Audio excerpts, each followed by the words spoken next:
Ladies and gentlemen, thank you for standing by, and welcome to the LexisNexis Risk Solution Threat to Global Security webinar series, Crimes of Wildlife Trafficking. Here are a few brief announcements. During the presentation, all participants will be in a listen-only mode. If you have a question during the presentation, please use the Q&A feature located at the bottom of your screen. For the optimal viewing experience, please log off your VPN and access this webcast using Chrome. Just a reminder, this conference is being recorded. If you're having any issues with the presentation or media player, please press F5 on your PC to refresh your screen. Today's presenters are Douglas Wolfson and Brian Gonzalez. Doug Wolfson is the Director, Financial Crime Compliance for LexisNexis Risk Solutions in Asia.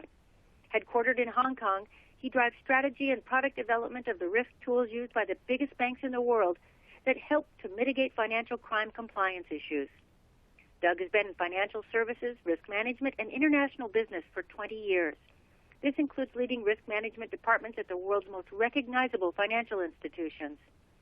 Also speaking today, we have Brian Gonzalez, Head of Protection of Endangered Species, Worldwide Fund for Nature, Hong Kong. Brian has more than 18 years of experience in project management, conservation and enforcement policy, and program evaluation.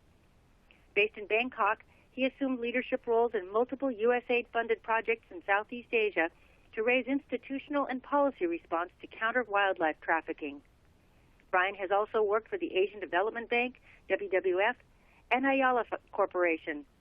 He is an appointed member of the IUCN World Commission on Environmental Law, and in December of 2013, Brian was awarded Asia 21 Young Leader by the Asia Society and Bank of America Merrill Lynch. Welcome to Brian and to Doug. And now, take it away, Mr. Wolfson. Thank you very much, Mary, as always. We always appreciate the work that you do. And to everybody who's joined, thank you again, and thank you as always for joining us. The topics that we discuss here on these webinars are really important, and obviously today is no different. In fact, today for me, I think, is even more important because it's a topic that it seems often gets overlooked when we talk about money laundering, when we talk about predicate crimes, and I think it's really important, and I'm very excited to have Brian joining us today. He's an expert in the field of wildlife trafficking, and I think is really going to teach us a lot about what it is, how it works, and what we can do as a community to stop it. So thank you, Brian, very much for joining us. Welcome. And I guess, can we start with sort of the simplest of questions for those people out there like me who don't know as much about wildlife trafficking, and say, what is wildlife trafficking? And I guess, how do you define wildlife? I should also note here with this slide up that obviously nothing that Brian and I say is legal advice. Please don't take legal advice. If you have questions about wildlife that might be in your supply chain or that you might be financing in a company, that you should speak to your legal experts. But I guess, Brian, if we could start very quickly with the simple question of how do you define wildlife? Well, before I start, Doug and Mary, thank you for this opportunity.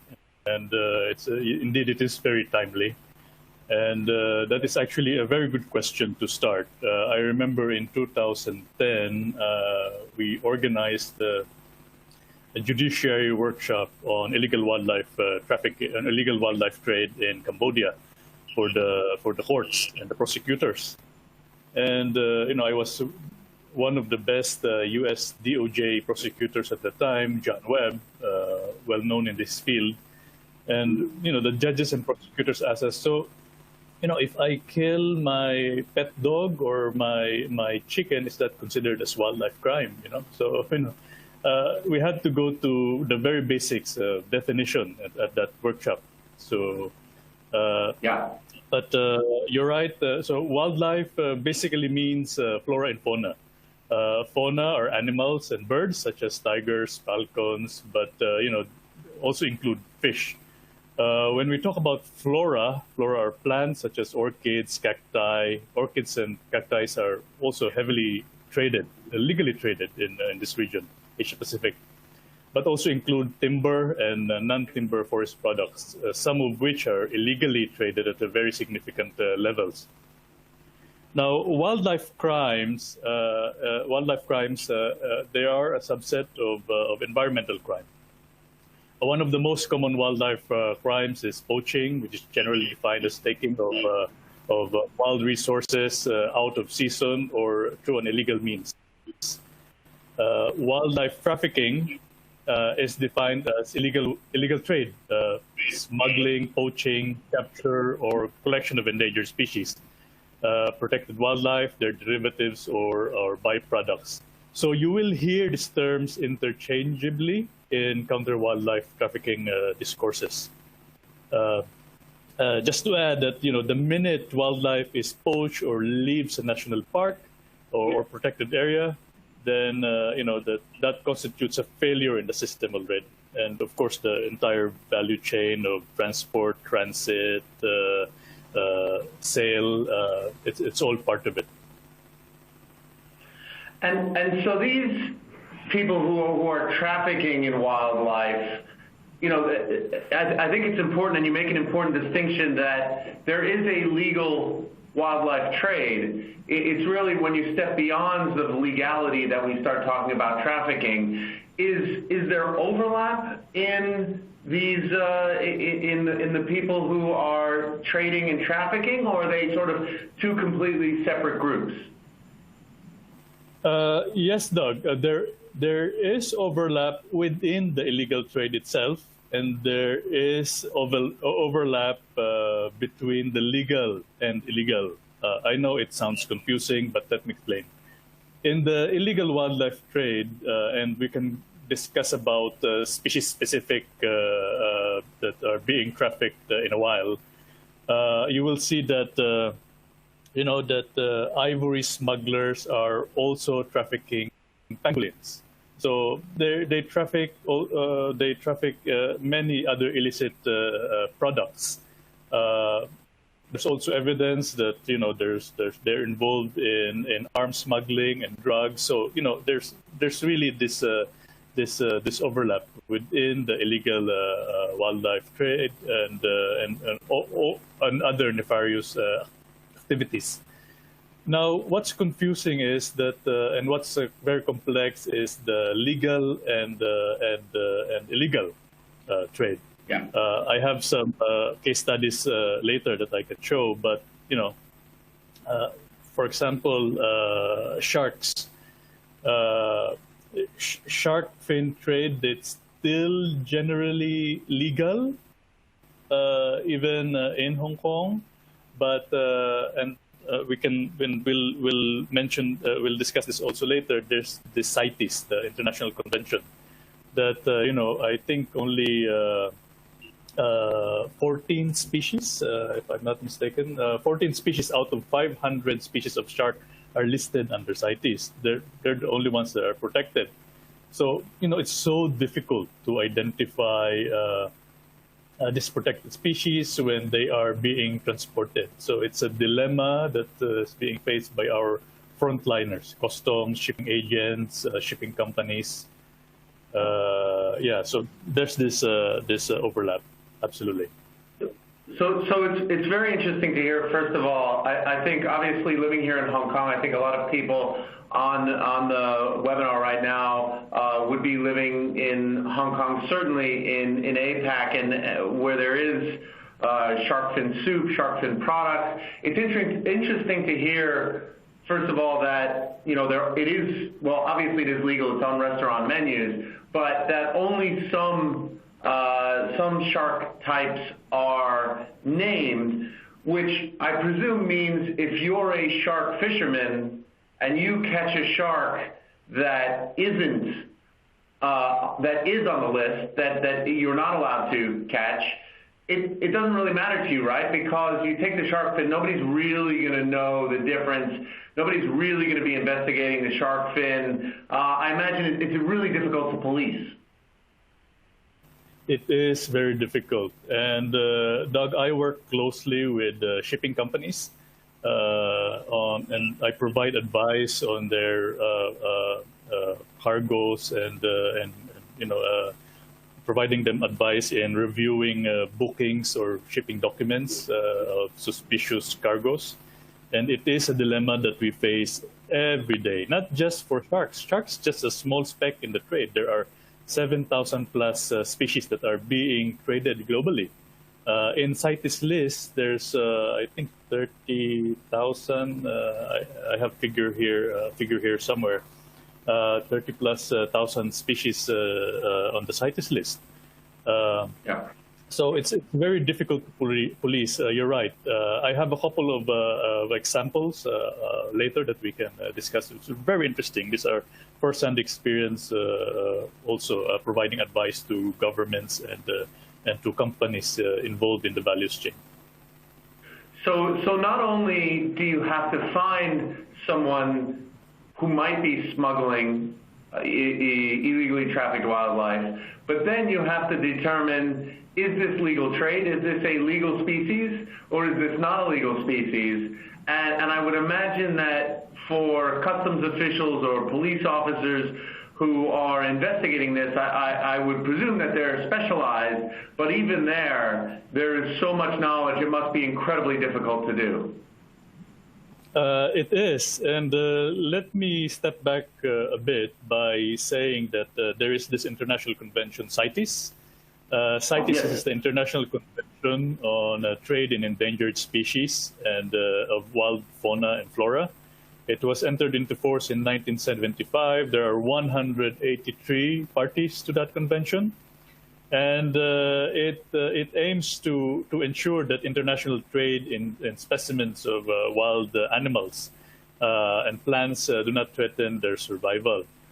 Now, CITES is not self-executory, although it's a powerful tool because, essentially it is a trade tool. CITES is a trade tool, although it sits under UN environment, but it is essentially a trade tool. A trade tool is powerful because it has sanction mechanisms. But anyway, in CITES convention, in that convention, there are 3 appendices. It identifies the levels of protection of species. Let me just go over it very quickly. CITES 1 is the most restrictive category, and it includes species that they consider to be threatened with extinction, like pangolins, some of the rhino species, some elephants, and the like. The next tier is Appendix 2. And basically, it's described as covering vulnerable species that are at risk and in need of protection to prevent them from escalating to Appendix 1. There's also Appendix 3. It's the least restrictive and is usually only added for a specific source country to help them aid in enforcement of restricting trade in international setting. But as I said earlier, it's not self-executory. You need enabling laws, national legislations, to enforce CITES. And the problem with that is that there are a lot of offenses. The penalties are not the same across the board. Species lists are not synchronized, although there are CITES species lists.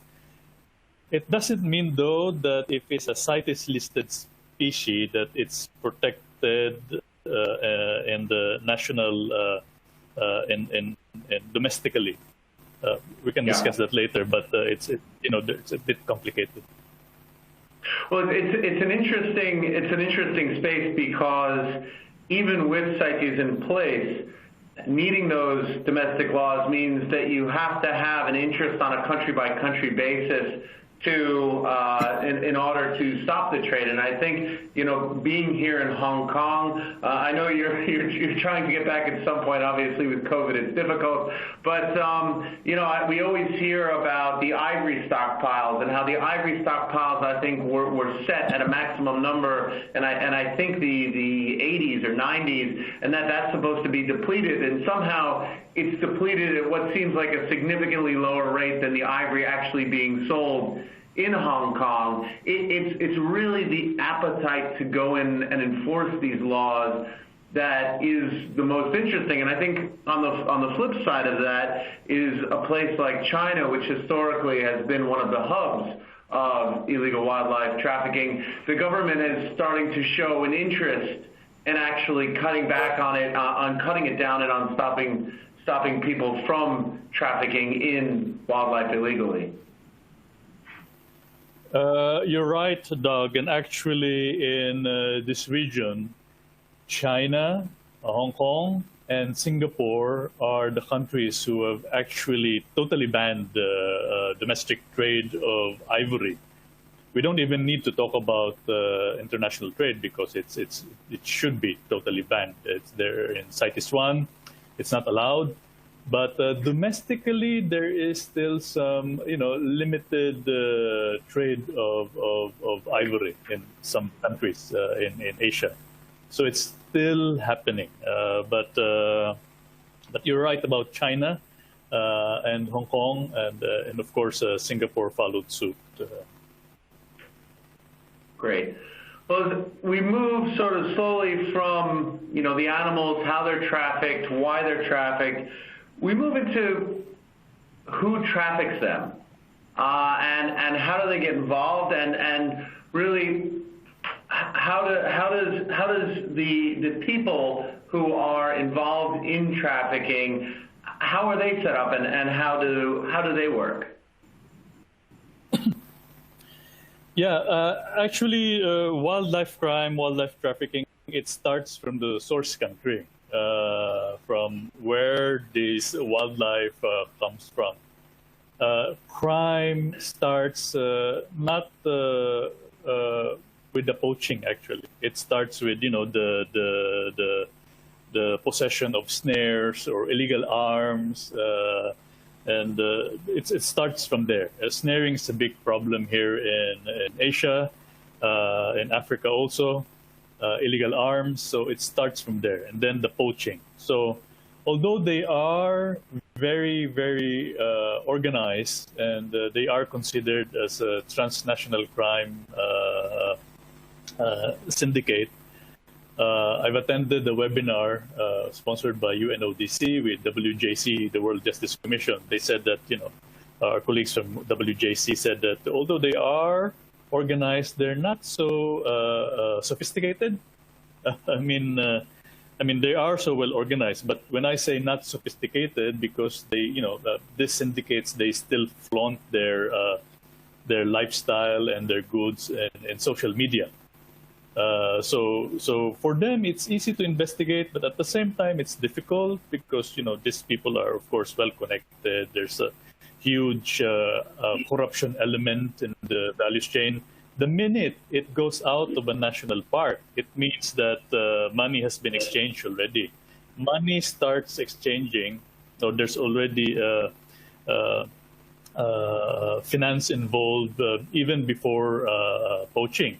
So if you want to look into the financial crime element of wildlife crime, it starts even before poaching. And then when it's moved to a shipper, it's moved to a shipping company, then even before that, customs, and then it moves out of the territory, it goes to a transit country, and in that transit country, it moves to the destination country. And then, we can have a discussion also later. I'm sure our participants would be interested. Special economic zones. Last year, UNODC in their report on wildlife, the wildlife crime report, for the first time, I think, mentioned special economic zones. We see, a lot of this wildlife from Africa are moving into transit countries and then end up in a special economic zone. What happens in that economic zone, we don't know because they have special protections and such. But it's globalization, assisted by lower communication and transport costs.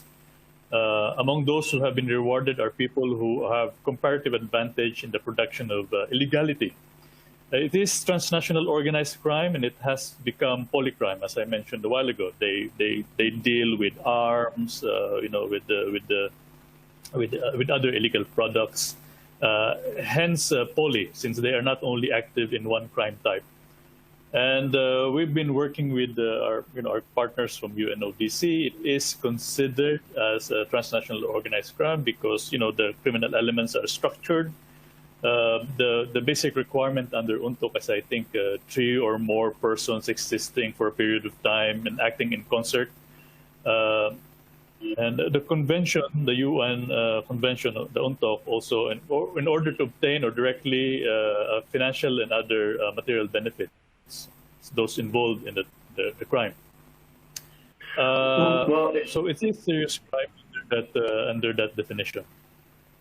I mean, I think what's interesting here, and really to highlight to everybody who's joined us here on this webinar, is if you look at the numbers that are here on the slide in front of you now, they're astronomical, and the value of that illegal wildlife trade is massive. So you can understand why, if you're a transnational organization, and you already have that network to transfer drugs or goods or people, smuggling, that adding wildlife to that, it's not about animals. They don't care about the animals, clearly. It's really about just a product and just money.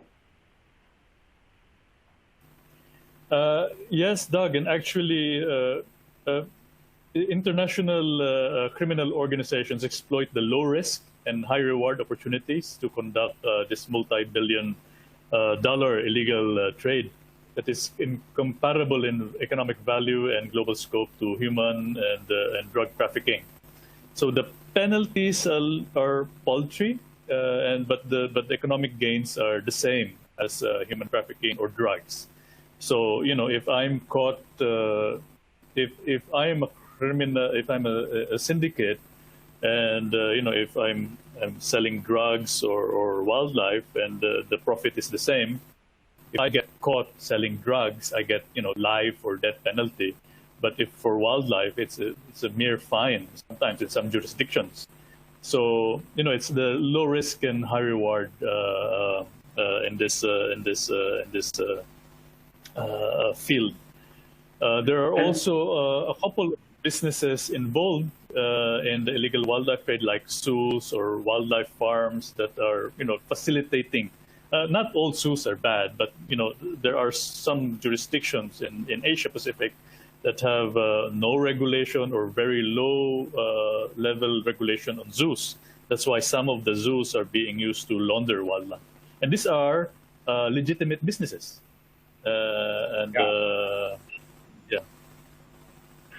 Well, I think we talk about that a lot when we talk about smuggling, when we talk about trafficking, whether it's animals or plants or people or drugs, is the mixing of legitimate and illegitimate businesses make it very difficult to tell what is trafficking and what is trading in this example. And I think layered on top of that is something that's really important to understand when we're talking about financial crimes, is that a lot of this starts when you bribe corrupt officials in the source countries. And I think a lot of source countries for these animals are poor nations, but they're very rich in wildlife of all types. And so, it's very easy to start bribing corrupt officials to, as you say, take an animal, take plants out of a national park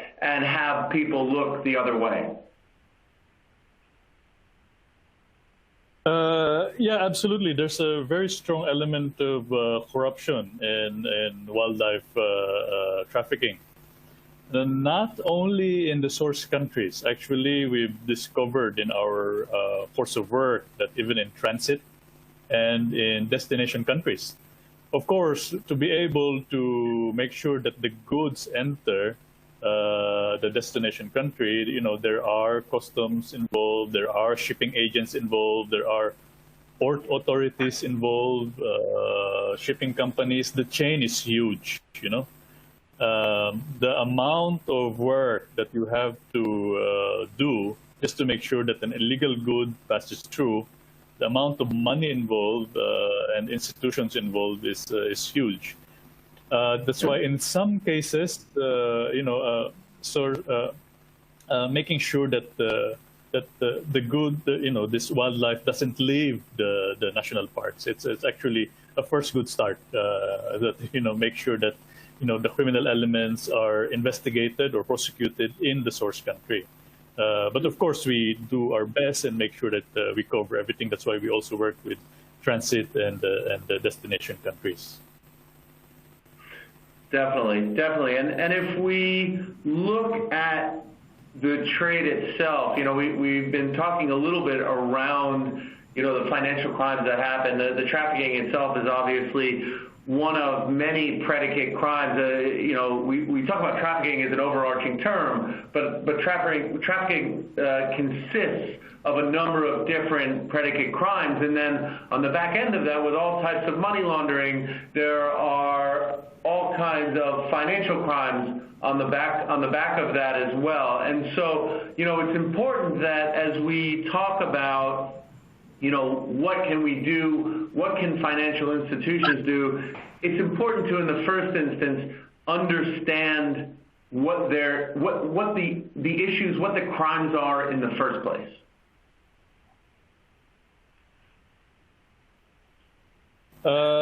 Yes, Doug. Actually, and I mentioned this a while ago that although CITES is a global agreement, you have to rely on your national legislations, and these are CITES enabling legislations.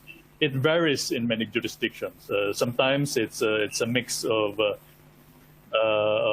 Sometimes it's a mix of not sometimes. It's really a mix of fisheries, wildlife, national parks laws, and fisheries laws. In some jurisdictions, like in Malaysia and Indonesia, they have very specific CITES laws. But as I mentioned earlier, there are many laws, and we call it in my field of work CITES enabling laws, because they were created to enact CITES obligations, and of course to protect wildlife domestically. So there are many provisions or offenses in these laws that you have to look at.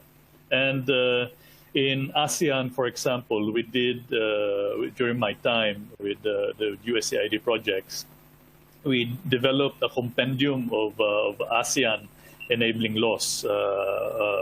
We compiled all these laws. And you can see here the types of criminal offenses. When I say criminal offenses, they are punishable by imprisonment or fines. That's why it's criminal. And these offenses are very important in investigating wildlife crime or wildlife trafficking. You can see here there's poaching. There's also poaching in Asia. It doesn't happen in Africa. And we look at the values chain. That's why there's illegal processing, trafficking, transportation, import, export, transit, even possession or consumption. In some countries, they prosecute that. Not all countries. And there are also ancillary laws that you can use, including anti-money laundering laws. And FATF have mandated FATF signatories to ensure that environmental crimes are a predicate offense. I think in Southeast Asia, in China, in Hong Kong, environmental crime is already a predicate offense. So absolutely, it can be used to prosecute and to further investigate wildlife criminals. And I think that this is really important for, if there's anybody, I don't believe there is, but if there is anybody thinking, oh, why is this something that we should care about? Yes, it's terrible that animals get trafficked, but is it really that big of a deal? It really is that big of a deal, because not only do the animals suffer, but the environment suffers. Again, we only have one planet to live on. The environment suffers, but also we're enabling these transnational criminal organizations by allowing them to, use the proceeds from animal trafficking for everything else that they're doing as well. The murder for hire, the drug trafficking, the human trafficking, it's all linked together. And I think that it seems that that's a piece of this that often gets forgotten, is that wildlife trafficking, and illegal wildlife trafficking especially, is only one piece of a bigger criminal puzzle, but it's an important piece related to everything else, and stopping it helps to stop these other things as well. Absolutely, Doug, and I'm not sure if we have a slide there somewhere, but it now affects our human security with the rise of COVID-19, pandemics, zoonotic diseases. I mean, the science is out there. Unsustainable trade of the species, unsustainable, the illegal consumption of this protected species it endangers our health, of course, and now the economy.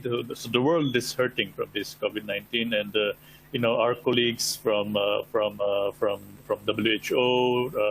WWF, WCS, OIE, they have all identified illegal wildlife trade, consumption of this wildlife as the cause of this global pandemic that we are having right now. So it's not just the criminal element. It's really the human health, the biodiversity of this country, of our world, and the economy that's getting hurt because of the unsustainable consumption and trade of this wildlife.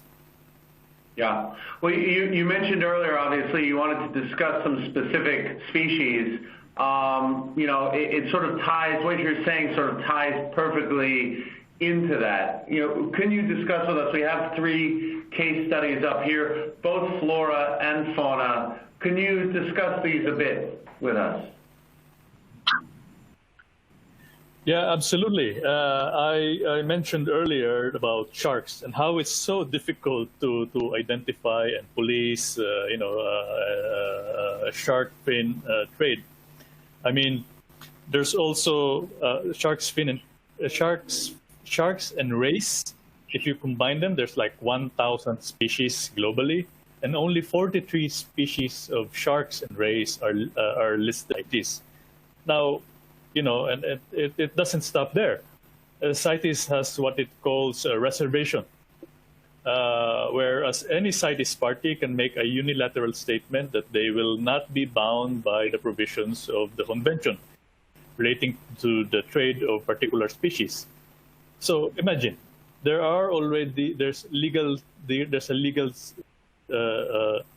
list, an illegal list, and there's also these regulations.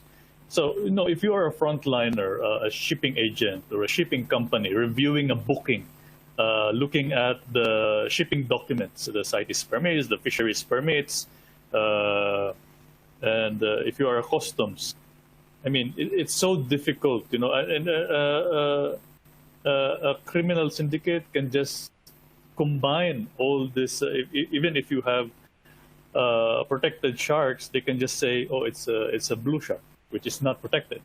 So it's so difficult. But there are ways to identify, and based on my experience, there are ways also to identify if a shipment is a red flag.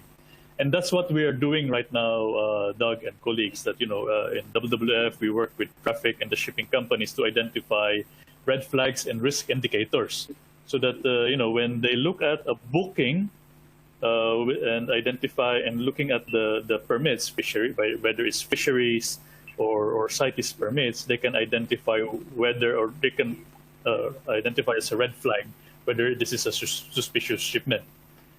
Now, let me go into... sorry, Doug, please. No, please, go ahead. Please continue. And let me go to donkey skin, because donkeys are not protected under CITES. But it is heavily traded from Africa, South America to Asia. It's a growing demand for a gelatin used in traditional Chinese medicine.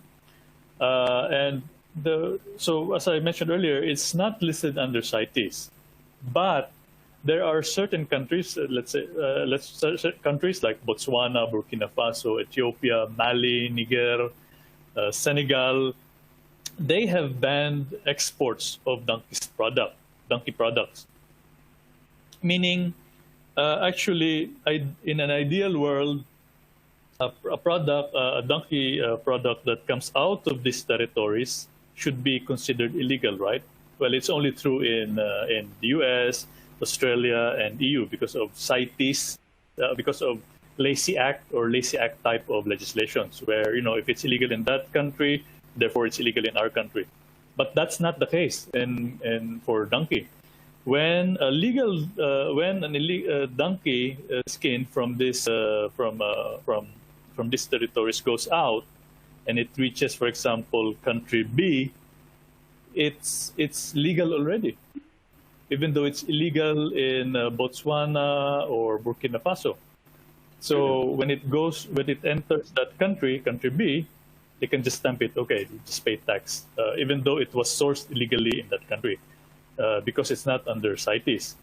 But how do you investigate that? I mean, we all know it's illegal, but how do we investigate that? I mean, we know that there was corruption involved. There's definitely forging of documents or whatever, and there's smuggling involved. But how do you investigate that? You investigate that by investigating the exporters in that country. We're trying to do that now because we've identified that a lot of these skins, for example, from these countries, they're not investigated in the source countries. So it's very important to identify these exporters in the source countries. Rosewood is the same. I think if we can just talk about the donkeys for a minute, I think it's very interesting for two reasons. First of all, I think there will be very few people on this call outside of maybe the attendees from the WWF who would even know that donkeys were at risk, who would even think about donkeys on a day-to-day basis. I think when we talk about wildlife trafficking, when we talk about illegal poaching, we think about tigers and rhinos and elephants, lions.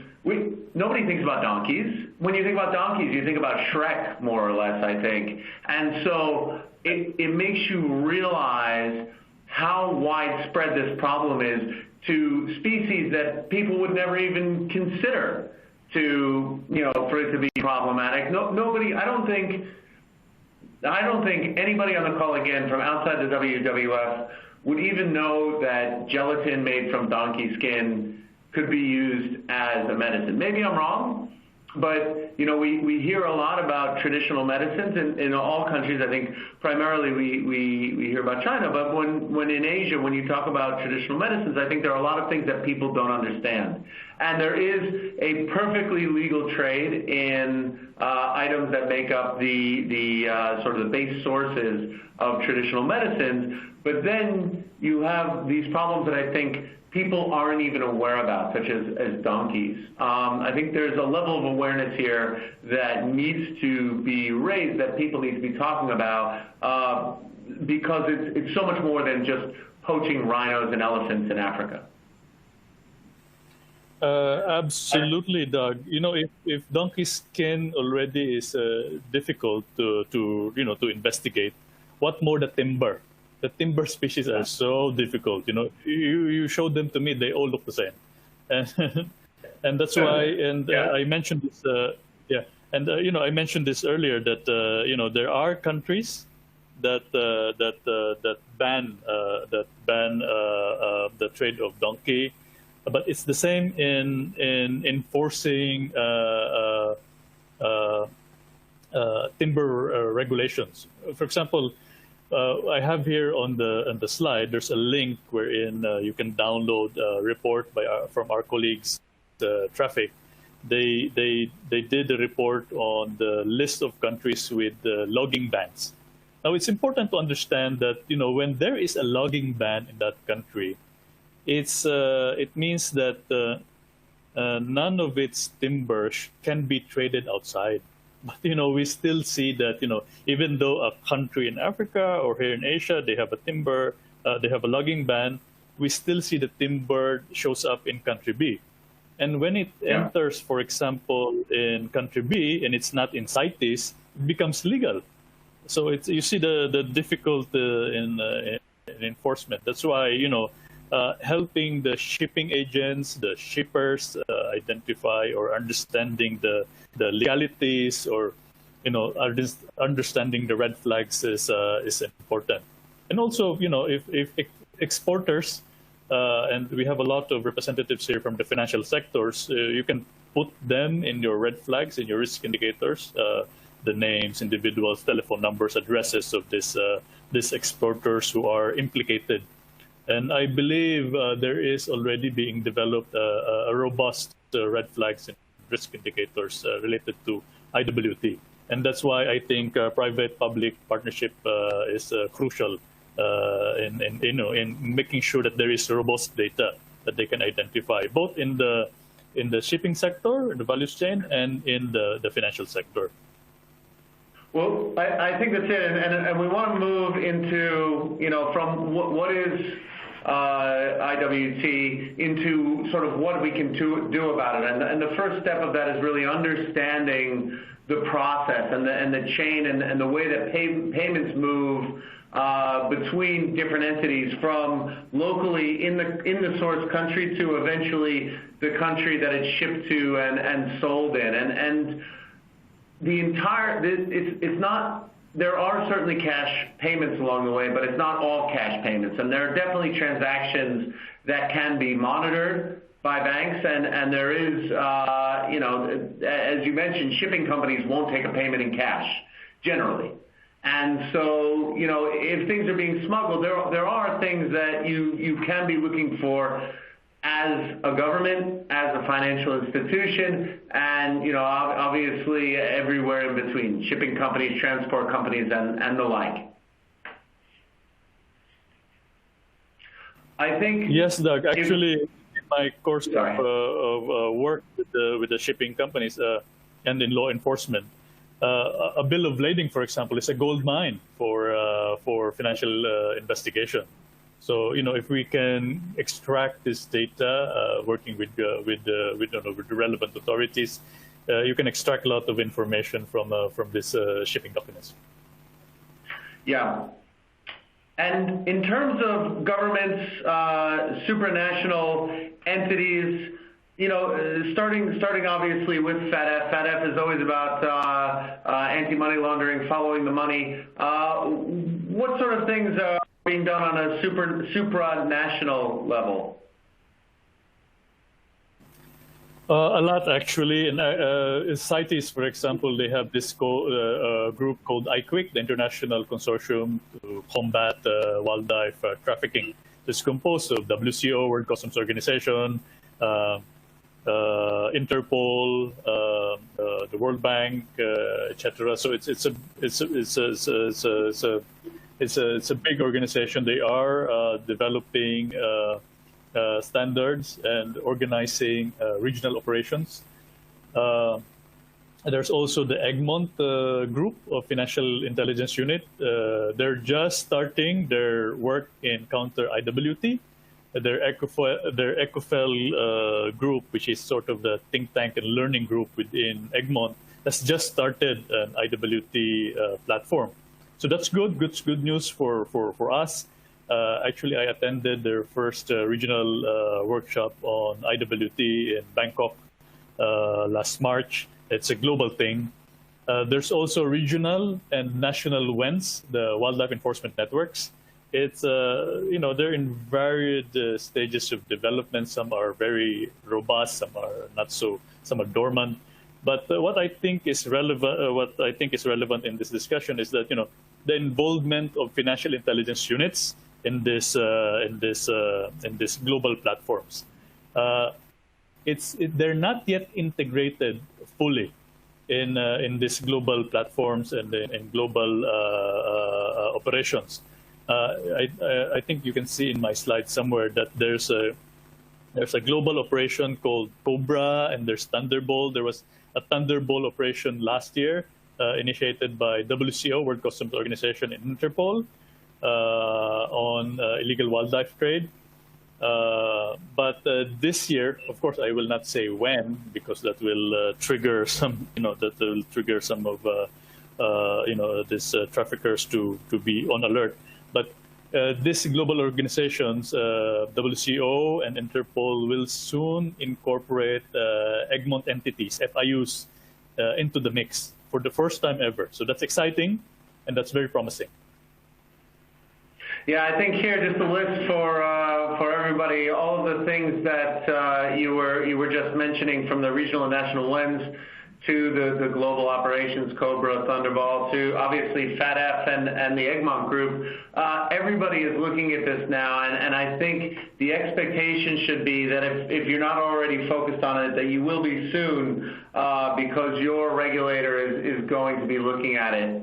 I just want to discuss very, very briefly something that you mentioned earlier, which is diseases. And obviously, we're in the middle of a COVID pandemic. There are a number of viruses that circulate in the animal community that are don't necessarily affect them, but certainly affect us as humans. You mentioned it here. I think we've discussed amongst the risks, the corruption, the polycrime. Can you talk a bit about the zoonotic diseases, please?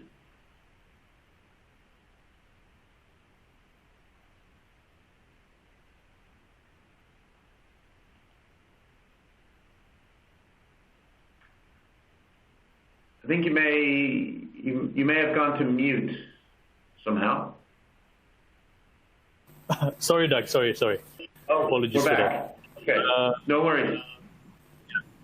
Yeah. So I have talking points on the zoonotic actually. Here. Yeah. So zoonosis or wildlife origin represent one of the most significant threats to health in the world population. Actually, 3/4 of human diseases known to date come from other animals, and 60% emerging diseases have been transmitted by wild animals. So this is a big issue. The World Bank estimates that economic burden just 6 zoonotic diseases ago amounted to 80 billion over 12 years. The 2003 SARS outbreak affected around 90,000 people, and the cost of the global economy in the range of 30 to 50 billion. And we don't know yet the full impact of SARS and COVID-2 virus, how it will affect us. I mean, it's huge, it's astronomical, but when quarantine checks are low, then people tend to smuggle bushmeats, for example. And there's this new approach that we are discussing internally within the development sector, within the NGOs, and the scientific sector. It's a One Health approach. It's incorporating the human health element in wildlife enforcement. Normally, it's just the CITES management authorities, police, customs. We're slowly integrating the FIUs, but we want to make sure that the ministries of health, the quarantine authorities are also involved. So it's a new element that we are developing, and hopefully in the region we catch up. This One Health approach. Great. I also just want to touch on, as we start to close up, because we do want to take time for your questions. We've had a number of questions come in, that financial institutions are in the middle of all of this, right? And it's, I'm not saying knowingly, obviously, but money has to transfer, and the money always transfers through financial institutions, through banks, through payment companies, through remittance companies, and so it's really important that entities are they're institutionalizing the red flags, that everybody's looking for these red flags, from the relationship managers of the companies to the people in the compliance department, transaction monitoring. It's really important that you are looking for the red flags and the risks related to animal trafficking. And there are a number of typologies out there. Entities, NGOs like the WWF are always working with banks to talk about what they're seeing, how they see money transfer in the market, and this is essential. I think additionally there are a number of public-private partnerships. We have two up here, United for Wildlife Task Force, and ACAMS has just released a new specialist course for IWT. This is really important, and it really gives you the grounding and the background in wildlife trafficking and what to be looking for, and really how to stop it. And then obviously, this is all supported by major governmental entities, the UNODC, Interpol, US, UK government. It's really key. I think I just want to finish with, tools and technology, and we talked about this last week with human trafficking, and it's similar for wildlife trafficking. It's important for you to understand what we on the risk aggregation, the risk list side, on the tracking solution side, what we're doing. And I think it's important, and this is something that Brian and I have obviously discussed. Payments get mixed into legitimate business, and so it's very difficult to track. So when you're using typologies, it's a really good jumping off point, but the reality is that you need to be doing a lot of work, and not manual work, but really using technology, using computers, using computing software, things like artificial intelligence, machine learning, to really look for suspicious behavior. I always seem to have trouble with that word every week. You want to look for behavior patterns that don't make sense, and also, transactions that are different, looking for anomalies. And it's very often it's easy to start in geographies where you see these transactions happening, transactions between Asia and Africa, between Asian countries and regions where we see trafficking happening, because it's important that we find this, and it's important that we're looking for it, and the systems, the AI, the ML, can often find these things better than we can. And I think this is really important, and it's something that we espouse, obviously, because we work very heavily in the blacklist space with the World Compliance Data, is that when you find entities and individuals who are trafficking in wildlife and have been convicted of trafficking of wildlife, that they get added to your blacklist, that you should not be dealing with these people who have been committing wildlife crimes and who have been trafficking wildlife. So I think that this is really key. I want to leave 5 minutes at the end, and I apologize. We generally try to leave 10 to 15 minutes for questions, but there's just so much information, and it's so interesting to talk about it. But just to finish with the key takeaways. And Brian, I think I'm happy to leave it to you here to sort of talk through these points here. These are really essential for you to take away from today's presentation.